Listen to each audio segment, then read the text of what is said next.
Good morning, Pagudpod. Dito na tayo guys sa may Pagudpod. Bakit tayo dun sa malikulikong daan. Ganda dito pagka umaga kasi medyo malamig-lamig yung simoy ng hangin. Ayan guys, dito na tayo sa ibabaw ng Pagudpod. Sa una nito, nandito yung mga windmill farm. Ayan, medyo maaraw na po ngayon. Pero minsan frank lang yan. Dito na tayo guys sa may Patapat Bridge. Sa may Ilocos Norte. Pero Pagudpod pa rin to. Ganda guys ng lugar dito. Kung nakadaan na kayo dito, talagang dapat matsambahan yung maganda yung panahon, parang katulad nito, para talaga yung view makaka-capture mo talaga siya,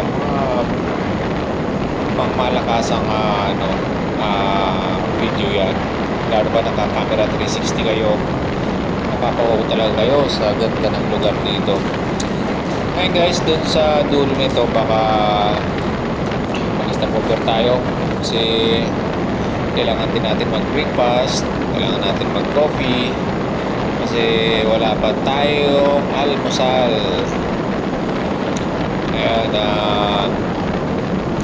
napakaganda dumaan dito sa lugar na to, lalo na pag maganda yung panahon, umagang umaga, tapos walang fog, kita mo yung bundok sa gilid. Ayan daming mga nagka-picture sa gilid ng tulay. Doon tayo mag-ihinto dyan sa unahan na yan, sa ulo nito. Merong kapihan doon, kilamanan, para masulit. Magpahinga din tayo. Galing tayo guys ng sa may Lawag. Ikot na tayo punta dito. Medyo may kalayuan and masakat-sakat din sa puwet yung straight na biyahe galing dun sa Lawag dito sa may Pagudpod. And going pa tayo ng papunta pa tayo ng Tugigaraw, ay Aparin pala muna, Tugigaraw, tapos papunta tayo ng kabila